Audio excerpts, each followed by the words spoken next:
The average English learner knows more than 2,000 words. Research says that's enough to handle about 95% of everyday conversations. So why are you still going blank? Because knowing a word and being able to use it in real time are completely different things. One is stored information, the other is a trained skill. Right now, you have one, but not the other. By the end of this video, you'll know exactly why your vocabulary isn't the real problem anymore and what you actually need to fix. And once you understand it, you'll see why adding more words to your list is one of the reasons you're still stuck. Hey, my name is Becca, and I help English learners improve their English speaking skills without living abroad, memorizing grammar rules, and taking expensive classes. Okay, first, I need to explain something that most English teachers never told you. Your brain stores vocabulary in two completely different places. The first is called passive vocabulary. These are words you recognize. When you hear them or read them, you understand them. But your brain doesn't have fast, automatic access to them when you're in the middle of speaking. Some of my passive vocabularies include formulate, anticipate, reinforce, and that's just me naming a few. The second is called active vocabulary. These are the words your brain can reach instantly without thinking when you're already talking. Now here's my question for you. When you freeze in a real conversation, which type of vocabulary do you think your brain is trying to reach? Obviously, it's trying to reach your active vocabulary. And for most learners, that vocabulary is much smaller than their passive vocabulary. That gap between the two is why you freeze. That's the whole problem. Let me give you an analogy to help you better understand what I'm trying to say. Imagine your vocabulary is a big bookshelf. Every word you've ever studied is on that shelf, but some books are right at the front, easy to grab. Others are pushed to the back, behind other books, in the dark. When you're in a conversation, you don't have time to search. You need the book already in your hand. Your passive vocabulary is in the dark. Your active vocabulary is in your hand. Studying more vocabulary keeps putting new books on the shelf, but those books go straight to the back. Only one type of practice moves them to the front, and research actually confirms this. One study found that passive vocabulary grew 84% in a year of regular English study, but active vocabulary only grew 50%. So if you've been studying for months and your speaking hasn't improved the way you expected, that number explains a lot. You've been adding more books to the back of the shelf, and nobody taught you how to reach for them. So what actually fixes this? I'm going to give you a 3-step framework. I call it activation practice. You don't need a speaking partner, you don't need an app, you just need about 10 minutes a day and the words you already have. Step 1 is understanding the gap. Step 2 is activating what you already have. Step 3 is building the retrieval habit. Let's go through each one. Let's start with step 1. So before you can fix the problem, you need to actually feel it. I want you to pause this video right now. Describe your morning routine out loud in English. Don't try to be perfect. Don't stop to find the right word. Just talk for 60 seconds. Pause it now and start. Okay, what happened? Most English learners notice 2 things when they try that, and you can tell me in the comments if that's you too. First, they slow down very quickly. Second, there are words they know perfectly well in their head that they couldn't reach fast enough when speaking. That experience is the gap.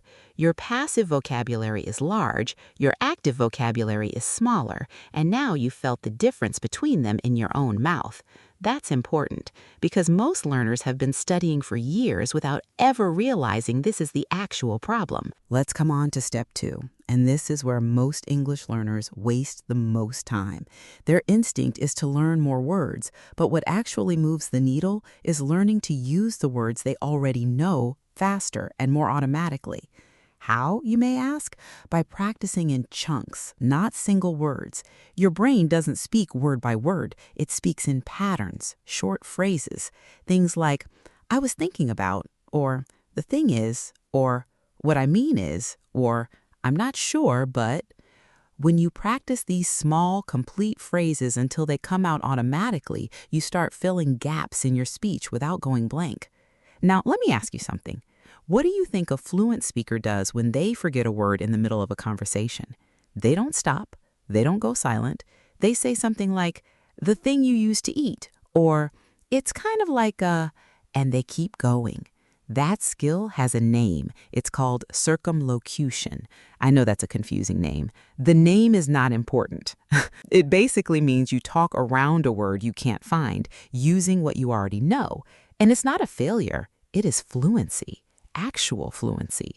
Even native English speakers do this all the time. They just do it so fast you don't notice. The good news is that circumlocution is a skill you can practice, and once you start practicing it, your fluency goes up fast because you stop letting missing words stop you. By the way, if you want to put these steps into a real daily routine, I put together a free guide called the 7-Day Fluency Switch Challenge. It's built exactly for learners who already know English but still freeze when they have to speak it. Every day is one 30-minute exercise, completely alone, no speaking partner needed. And on day 7, you record yourself and compare it to day 1. The difference will show you your own progress. The link is in the description. Okay, step 3 is the daily practice that makes everything stick. Spend 10 minutes a day doing one of these things. Talk to yourself out loud, narrate what you're doing as you do it, or take a sentence you heard in a podcast or show and say it again in your own words. This feels too simple to a lot of English learners. It doesn't feel like studying. And honestly, that's exactly why it works. Your brain is not storing new information here. It is retrieving what's already there, and retrieval is the skill that fluency actually runs on. Your brain gets faster at reaching those words on the shelf the more you practice reaching them. Let me show you what this looks like in an actual situation. Say you want to tell someone about a stressful day at work, but you've forgotten the word frustrated. The learner who hasn't done activation practice stops mid-sentence, goes quiet, says something like, I don't know the word, and the conversation dies. The learner who has done activation practice says, I had a really hard day. Everything went wrong, and I just couldn't relax.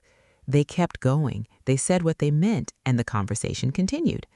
That second learner didn't need a new word. They used what they already had, and it worked. Here's another one. You want to say postponed, but you can't find it in the moment. Instead, you say, we moved the meeting to next week. Same meaning, clear, done. This is what actual fluency looks like. It's not speaking perfectly, it's speaking without stopping. Now, here's a question I want you to think about. What do you think happens to your brain when you practice this kind of retrieval every day for 30 days? I'll tell you what happens. The words start coming faster. The pauses get shorter. Your brain stops searching and starts producing. That's not just a theory. That's what activation practice does over time. Research on how fluency actually develops shows something that surprises a lot of English learners. The gap between native English speakers and fluent non-native English speakers is not mainly about vocabulary size. It's about how fast the brain can retrieve and produce the words it already knows. Fluency is a processing speed skill. Stephen Krashen, one of the most respected researchers in language learning, also showed that the brain does not automatically learn to speak just from listening and reading. Input helps a lot, but it does not train your speaking on its own. That takes a different kind of practice, specifically output practice, which is what activation practice is. The learners who close the gap fastest are the ones doing short daily output routines, consistent retrieval practice, not bigger word lists. So before we end this video, here's what I want you to do today. Pick one of the 3 steps and start with it. If you want the fastest result, start with step 2. Take 10 minutes, talk to yourself out loud, and practice your bridge phrases. Don't wait until you feel ready. That feeling doesn't come before the practice. It comes after. And remember, if you want a full structured plan for the next 7 days, the 7-Day Fluency Switch Challenge is in the description. It's free, it's practical, and it's built exactly for this. And as always, if this video helped you, you know what to do.